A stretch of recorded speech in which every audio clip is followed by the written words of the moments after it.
In this podcast, we are doing MT, which is our third general tissue, and you will have a set of lecture notes on Moodle right here, and you will also be given a copy of this. On the back of the notes for MT are some pictures from the book, the lab book, and we'll be discussing these later, but anyway, these are the official notes for MT. Also, in the lab pack, there is page 20.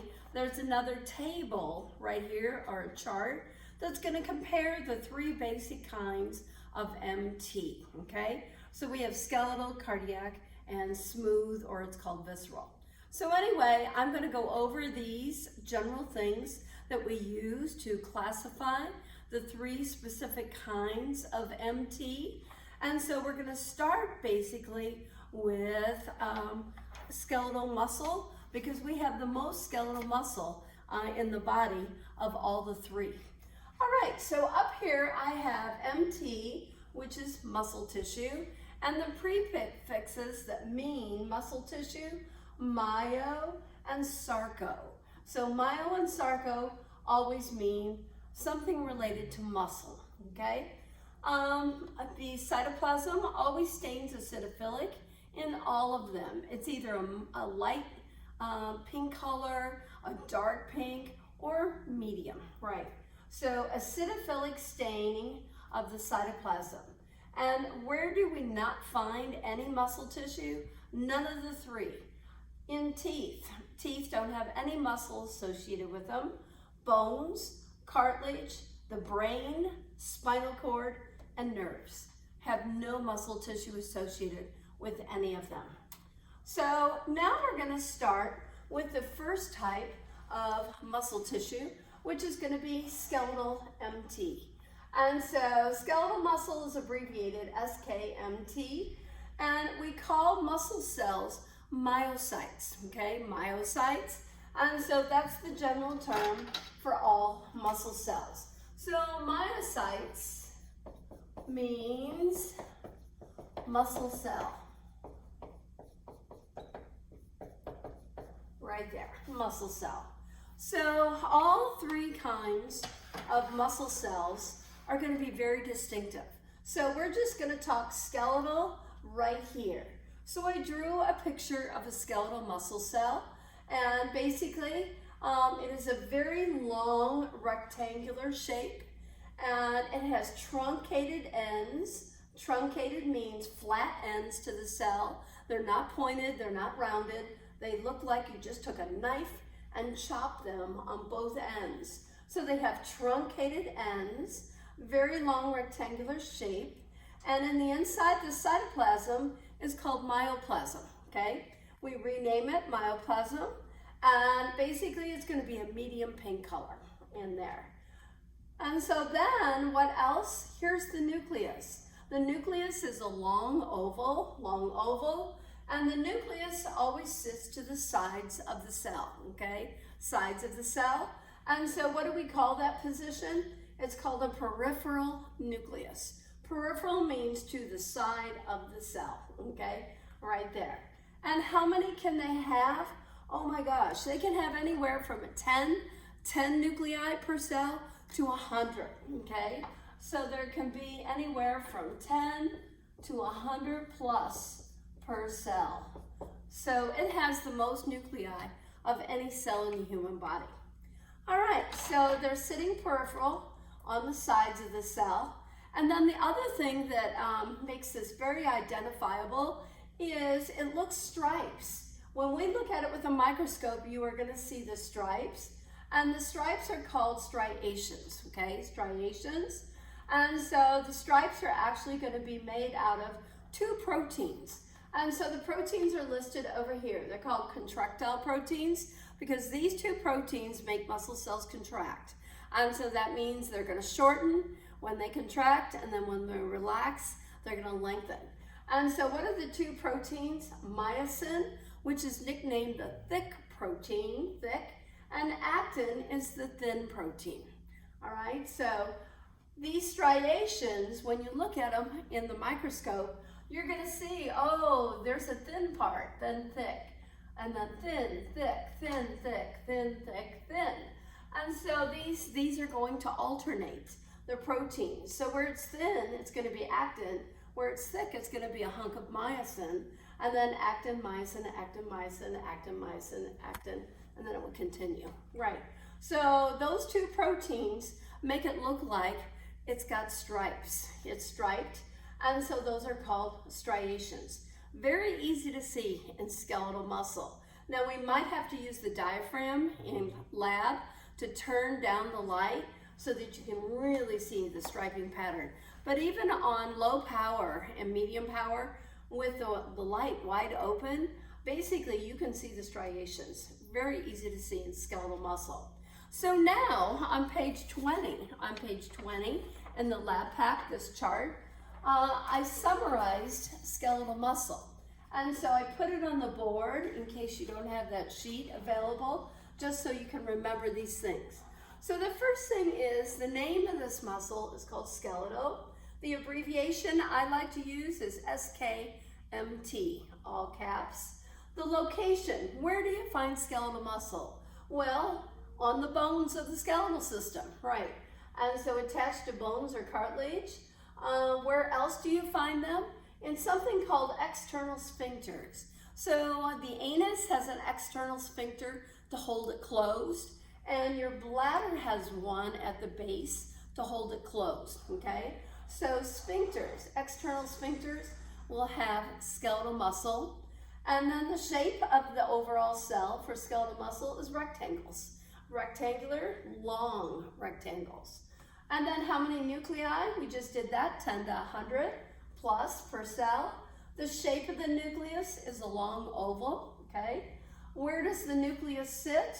Peripheral, that means to the sides of the cells, okay? Sides of the cells. Can you see striations? Yes, definitely can see them. Nerve control. Now this is something you can't see, you just have to know. Do you control your skeletal muscles? Of course you do, because when you want to move an arm, a leg, whatever, even your mouth, you are going to start talking and you control that. So skeletal muscle is called the nerve control voluntary, because you actually can control that. Are some skeletal muscles involuntary? Yes, but very few, okay? So an example would be the diaphragm and the inside, the major breathing muscle. It's skeletal, but it's under involuntary control. Nerves that you don't have any control over, and they're going to override everything else. So you want the diaphragm to keep moving all the time, and so that would be involuntary. But skeletal muscle is mainly voluntary. All right, and what part of the brain controls all your skeletal muscles? That would be the cerebellum, okay? The hindbrain, if you've learned that in psychology.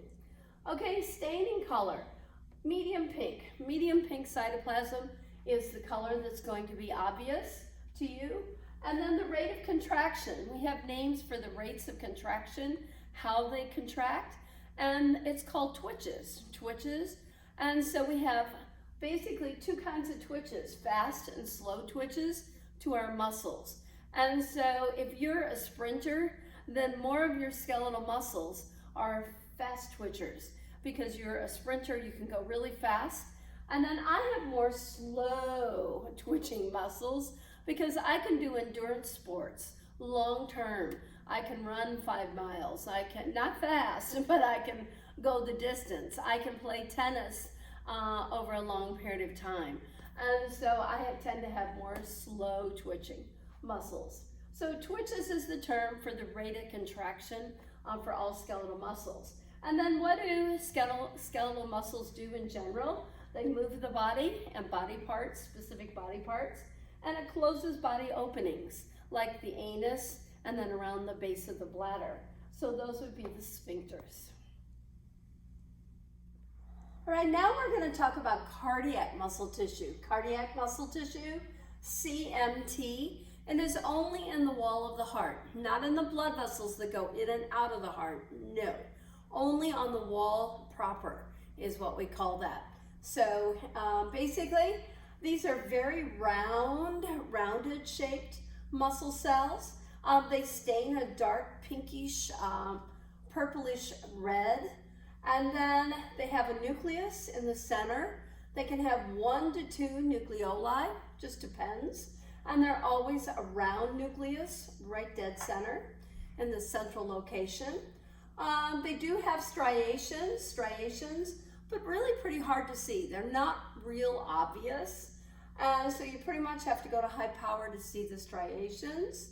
And the strange thing about these cells is that they have cell extensions. And so these are the cell extensions. So they have like 2 little feet coming out on both sides, right there and right there. And so basically we have a name for these cell extensions right here where they split. They're called bifurcations. So anything that bifurcates means it's branches into two. And so these are like the extensions right here. The bifurcations are on both sides, 2 and 2. So then why do they bifurcate? Well, basically, if here's another cardiac muscle cell right here, some of the bifurcations actually attach to another bifurcation, and it becomes a very highly blended area of cell membrane right there.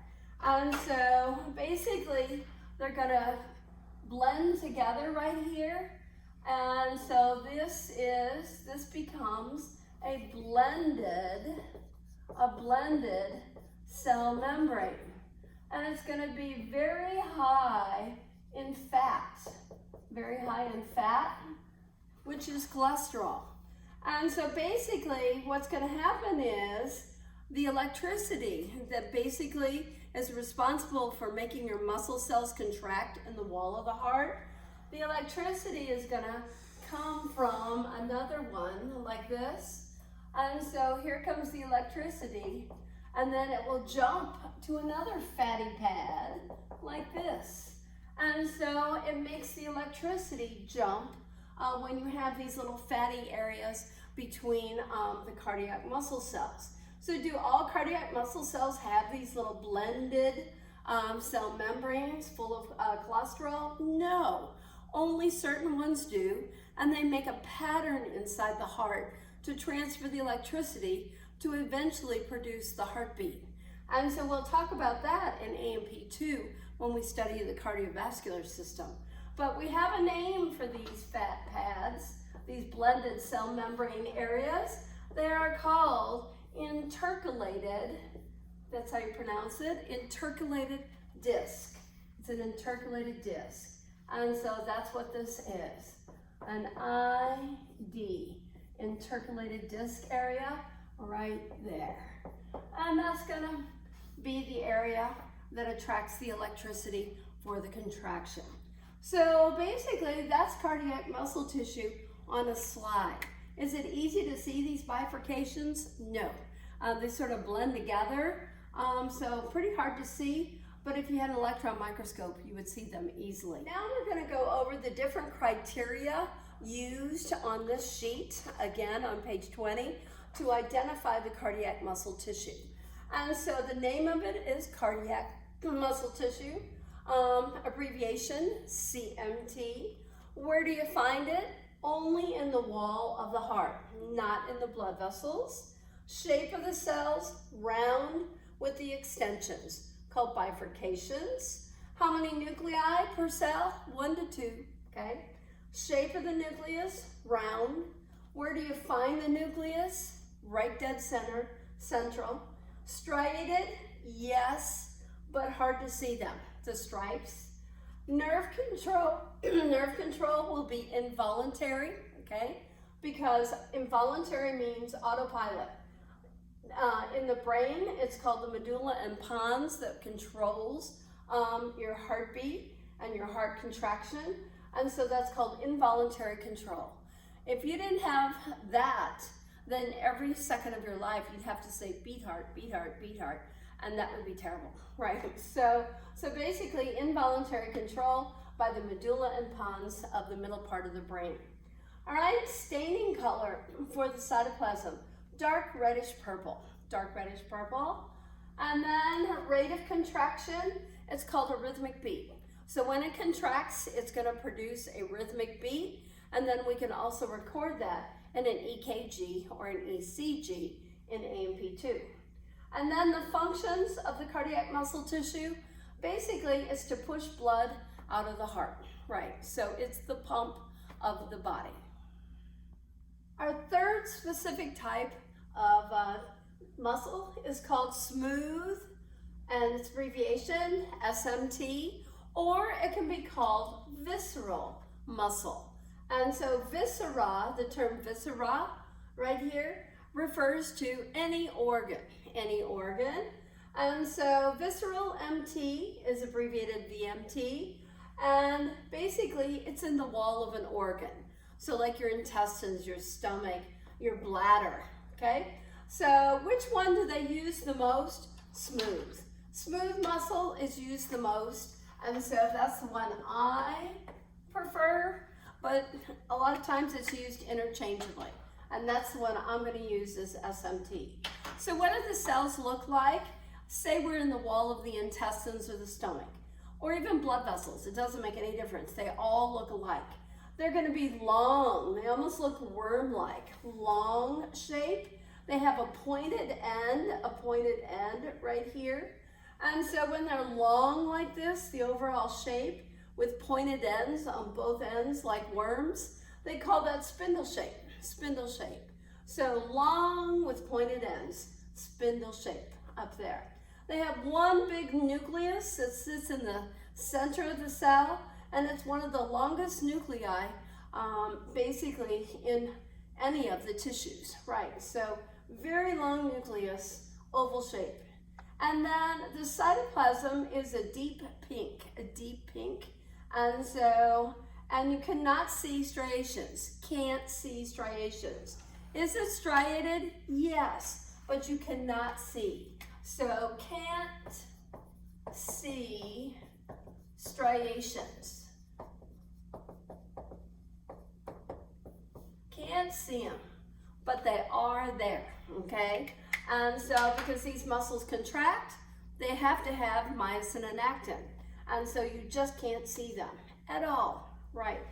So now we're going to go over to the table, the chart that is on page 20, and go through the characteristics for smooth muscle right here that we use to identify smooth MT. So first of all, its name can be smooth or visceral. Abbreviation, SMT or VMT. Location, the wall of organs. Tubular organs. That means they have to have an opening at dead center, a lumen, if you've ever heard of that word, so that they can squeeze something through it. So in the wall of tubular organs, shape of the cell, spindle, because it's long and wavy, pointed ends. It's got one nucleus right in the center of the cell. Shape of the nucleus, long and oval. Position of the nuke, central, right dead center. Striated? No. Can't see them, okay? Can't see. Nerve control, involuntary. The squeezing of the material through your organs is totally involuntary. Your medulla and the pons in the brain, middle part of the brain, control these muscles. So the nerves stimulate the muscles, and then they contract. And then the staining color of smooth muscle is a deep pink, deep to dark pink. And then the rate of contraction is a slow squeeze, and it's called peristalsis. So if you've ever heard of that word, peristalsis is always done by smooth muscle, right? And the functions of this specific muscle tissue, it moves material through lumens of tubular organs. So what does it squeeze through your organs? Blood, urine, air, food, fecal matter, waste material. So those are some of the things that can get squeezed through. All right, so now we've covered everything on page 20 right here, and also basically on the bottom of the pink sheet right here. It says criteria used to classify specific types of MT. So everything here is listed on here. Now we're going to go over the general characteristics that skeletal muscle, cardiac muscle, and smooth muscle all have in common. What do all the muscle tissues, specific types, have in common, okay? So this is the top part of your pink sheet of notes. And so I drew a skeletal muscle cell right here to help show you, illustrate some of these points on here. So the very first thing is all MT stains acidophilic, some shade of pink, okay? And it's always found inferior to CT. So basically, here's connective tissue, inferior, and here comes muscle tissue right below it. And here is the pink for the acidophilic cytoplasm, okay? So some shade of pink. All right, number 2, the basic cell name is myocyte, right here, myocyte. And so myo means muscle, cyte means cell. So muscle, cell, perfect. All right, myocytes. All right, number 3, all myocytes have 2 rough endoplasmic reticulums. And so here is an RER right here, and here is another RER, okay? So both of those are RERs right here, and these are the only cells in the human body that have these. Another name for them is called calcium channels, and it has to do with how they contract. So we'll have another podcast on just muscle contraction, okay? So that's an RER, that's an RER. All right, now going down to number 4, they all have myofilaments to produce contraction. So these black little hair-like structures that go through the cytoplasm are called myofilaments, okay? And so the myofilaments are made out of the thick fibers, protein called contractile protein, and it's called myosin. The thin contractile protein right there is made out of actin. So those are both proteins, and they make a striated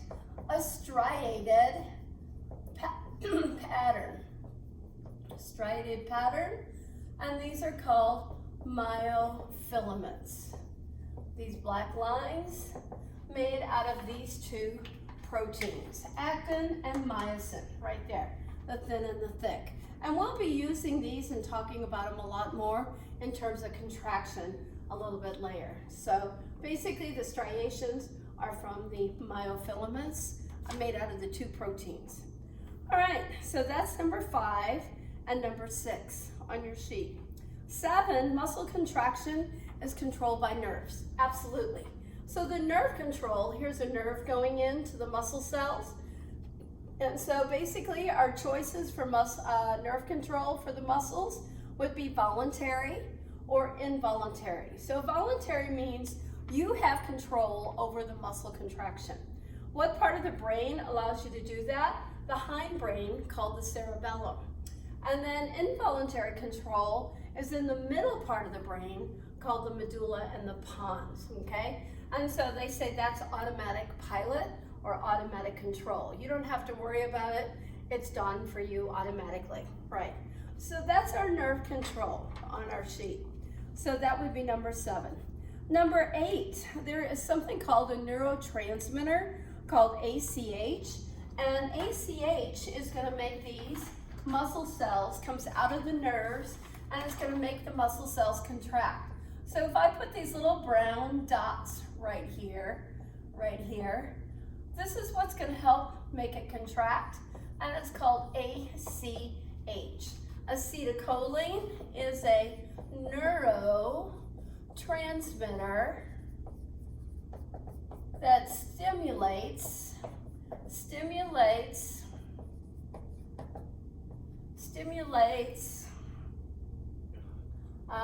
contraction.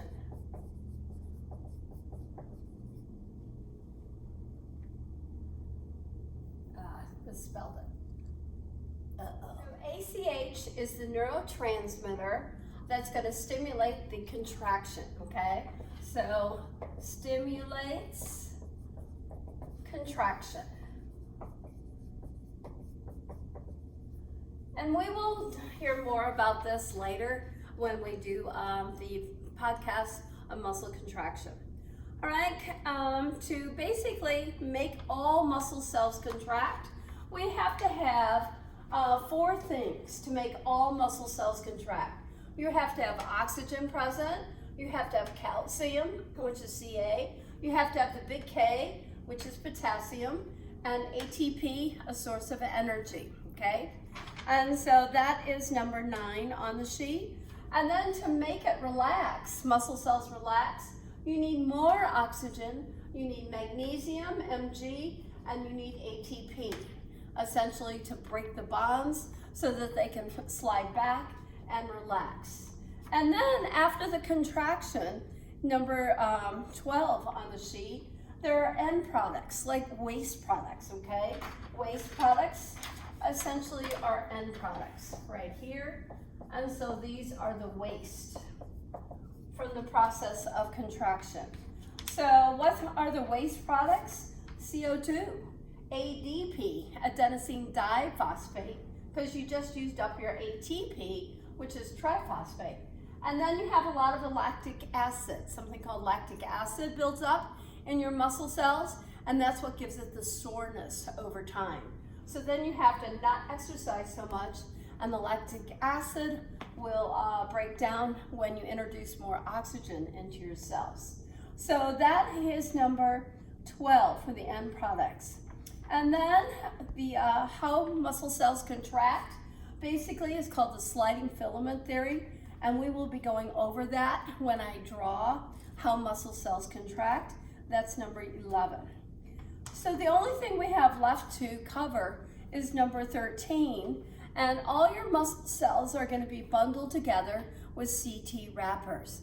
And that I'm going to draw on the board for you. There's 3 CT wrappers known as endomysium on number 13, perimysium, and epimysium. Okay, our last general characteristic is number 13 on your pink notes right here. And all muscle tissue is wrapped with CT wrappers, like ACE bandages, sort of. And so you have to wrap all the muscle cells together so that they can contract and relax smoothly together also.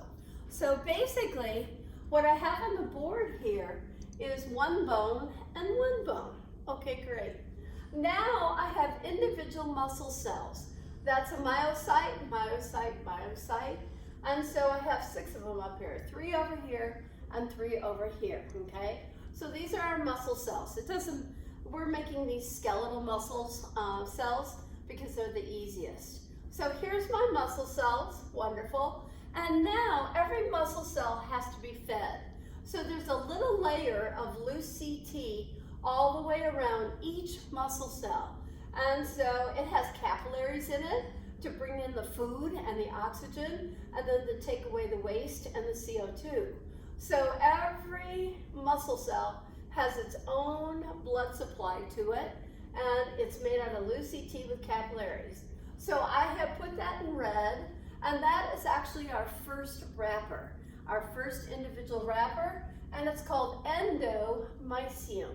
So endo means on the inside, meaning around each individual cell, and mysium means, of course, muscle cells.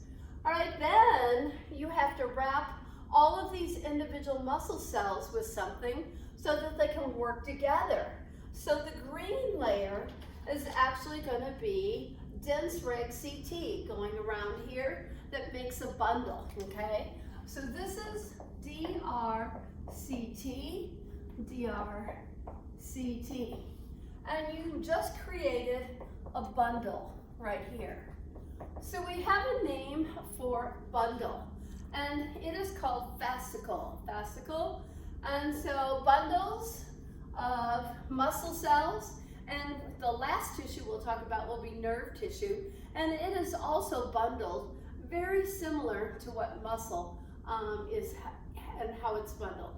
So anyway, fascicles means bundle, right? That's the technical name for bundle of muscle cells, a fascicle. All right, now, here are 2 bundles of muscle cells. The dense reg is like an ACE bandage. holding these together, and here's another bundle. Now here's the problem. If this is skeletal muscle, these are gonna fall off the bone. They're not gonna work. So we have to put something around all these bundles to hook them to the bone. And so I'm gonna use blue for this, and I'm gonna go around this totally. I'm gonna go around all the bundles like this several times.